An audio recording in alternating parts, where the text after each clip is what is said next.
Kaya Yoga. gising lang yun. Parang naman yun. Both sides. Ganito yan, sa pag-yoga, kung talagang nakakadami sa inyo yung overstretch na gano'n, huwag nyo nang gawin. Pag ganito kayo. Kung nakakadami sa may baganto, kasi sa yoga may pattern.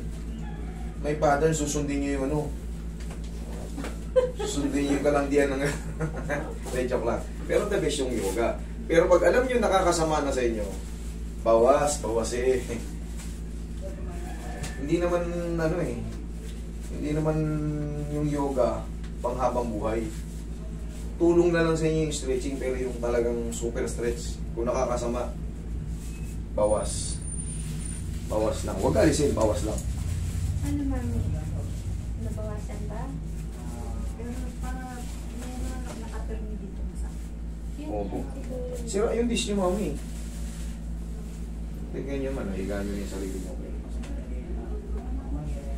Tayo.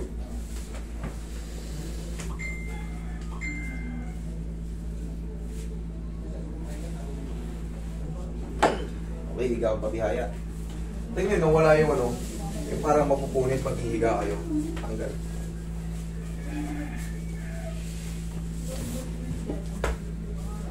Binayin nyo siya ng wheelchair, ma'am. Meron. Ayun, para. Wheelchair kay mami. Para... Actually, dalawa nga silang pasyente ko. Dahil ang daddy ko ang talagang may sakit. May prostate siya. Yun ang bawal yan sa prostate, yung ganun. Tagilid. Makukompensate yung mga ano. Daddy, nakakalakad pa si mami. Eh, nabuwal ang daddy, sinalo niya. Yun, dun yung puwersa niya. Kaya, Talagang malakas pa to si mami sa isip niya. Sumasalo pa na.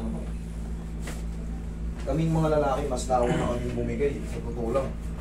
Kasi mas mabisyong lalaki. Kapag. Yun ang rason kung bakit mas maaga kaming tumatanda. Kabilang side. Tagilid mo na mami. Mas mabisyo lalaki, malainom, sigarilyo, mapuyat. Eh kahit na ba ang ginom ako ng pain reliever, hindi maalis. Sa tulong ko, kung talagang iinom kayo nung basta reseta ng doktor, mas kayo magbe-benefits. Gaganda pakiramdam nyo. Pero syempre, hindi na safe, baka matumba kayo. Yun nakakatakot eh. Kasi meron tayong tinatawag na ano, yung biglaang ano, biglang hilo, biglang lula pag umiidad. Yun ang mamaya, lakad-lakad kayo, natumba kayo, mabasag talaga yung katawan nyo. May warning na yan. Masakay po kayo ng tricycle dyan, no? Sabihin niyo po yun. Kaya mas inaano ko yung mas makakabuti sa inyo. Mas maganda i-reserve nyo na yung pagtayo nyo pagka kayo may lilipat lang. Pero yung pabalik-balik, kusina, ganyan, kwarto. Tihaya. Hindi na talaga advisable sa inyo natin.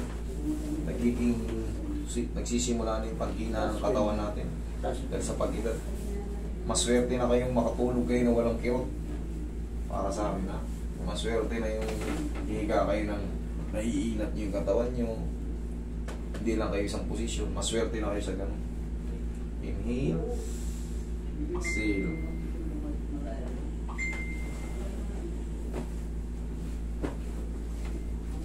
Kung gusto nyo lang kung gusto nyo lang tumagal pa ng walang iniintang error. Kasi delikado na nga yun. Sa mga movement pa lang eh.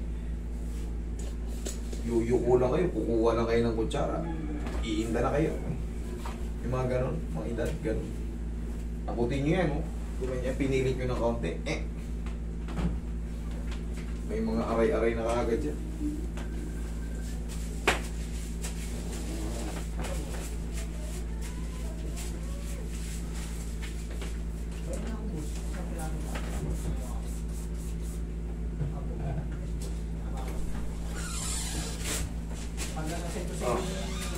Basta to.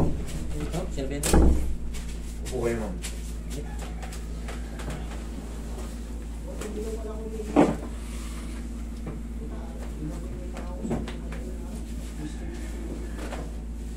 Ma'am, magpahinga muna kayo sa yoga-yoga. Mukhang hindi na healthy, mukhang nasobrahan kayo. Yun yung dahilan. Ang yoyogahin nyo muna si mami. Alaga. Yoga-yoga muna kayo sa pag-aalalay. Ayan, isa pa nga sa kanyang mahirap, ayaw niya nung ina-assist siya. Pinipilit niya yung sarili niya. Si Mami tawa-tawa. Kanya Sabi ina. yung, Mami, kumain ka na, dadala Ito ko ata lang." si yan eh, si Lola Gangster eh. Kapatid ata to ni Lola Gangster si Mami. Ayaw niya nung iniintindi siya. Patanda alipas. Copyright tayo. Original, no?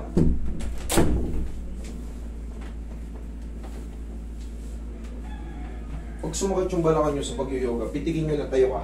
Ganito lang, ano? 1, 2. Nga? 1, 2. Yan lang. Isa lang. Tapos pusin mo lang ng pawi ang balakang. Okay? Okay? Okay, Mami.